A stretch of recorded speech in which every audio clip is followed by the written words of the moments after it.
When did you hear about your part? I actually went to see a play in the SFX, and Mick Lally had given me an invitation, and I went along to see Studs.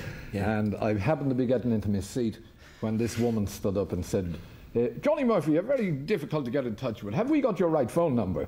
And I said, yeah. And people started to look back at me, and I got a sort of a red face and said, who was that? And she said, you play the trumpet. And I said, no. She said, you will. And it turned out to be Ros Hubbard. Yes. And John, who were casting. Yeah. And I got a call from them then, and went along to see Alan for the first reading and to meet him, and I read a couple of parts, and they had given me the script, and I read looking at Joey The Lips, and he's described as small, fat and bald. Joey The Lips. Which I'm not. I mean, I'm terrific looking. And I read that, and I said, well, I'm not Joey The Lips anyway, but I might get something. It'd be great to work with Alan Parker.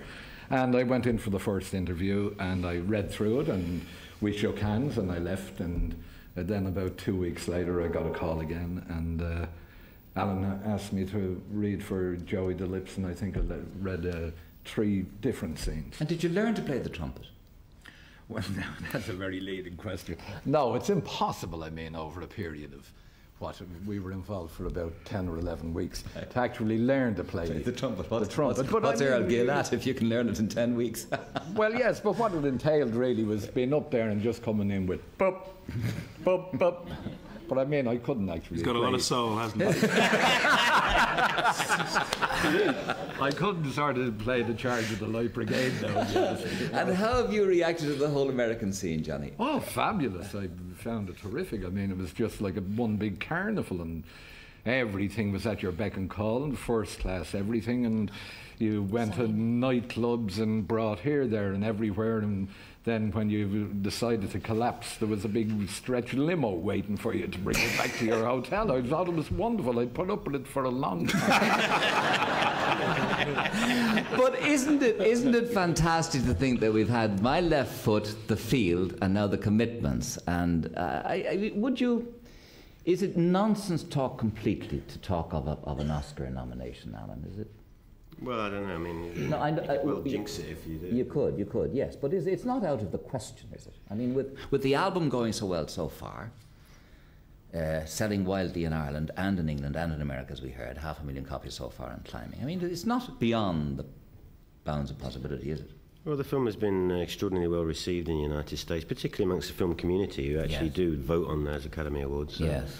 There's always a chance, yeah. Well, I want to assure our viewers that you're getting away light with, because, as I said, this film is rather robust in its language and in its approach. And if bad language upsets you, I mean, if the use of the celebrated 4-letter word and various other things upsets you, then this is not the movie for you, because you're going to be offended. But for the Americans, they brought out a Tusser's glossary to explain to Americans the meaning of the various bits of language in the film. And it requires, well, a Tusser, as you know, is a waster, an idiot, a clown. Yeah. Poxy, as you know, means lousy or of no merit. Ride, well, you know, as in, I suppose a ride would be out of the question. They explain that here as well. They explain what a gobshite is, you know, a derogatory noun referring to a person, and that right enough is what a gobshite is. Now this is like hearing the Queen swearing. It's not right, Gay. But this is what the glossary is. It's like I mean, the Prime Minister effing blind. I don't want to hear this. The amazing thing is that you have to explain bollocks to Americans. It's amazing, you know.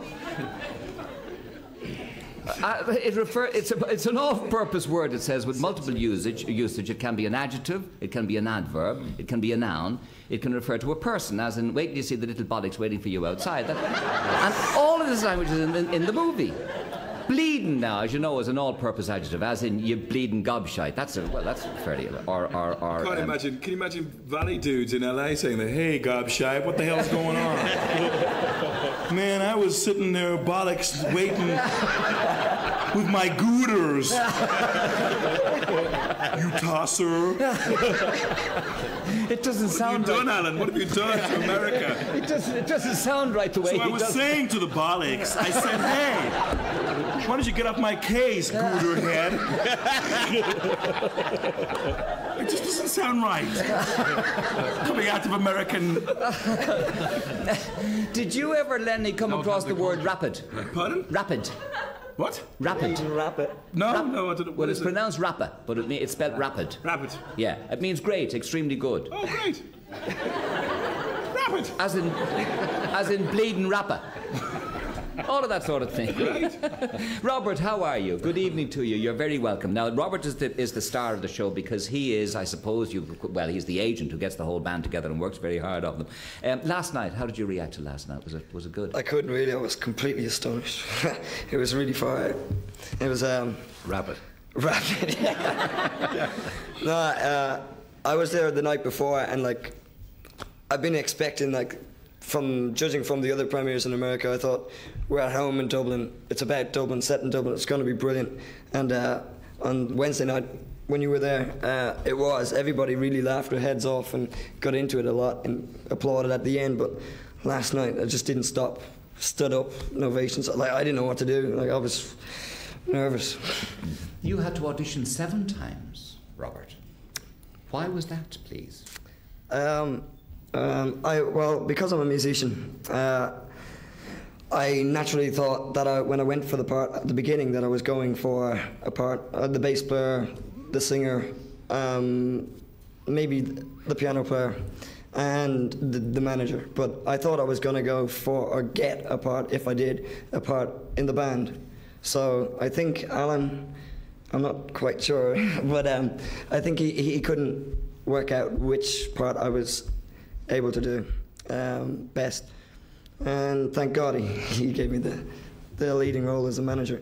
I think I was quite able to do it because the band I'm with for the last 3 years, I've been working musically and managerially in Dublin, Yes. going around the scene, so I was kind of quite aware of being a manager.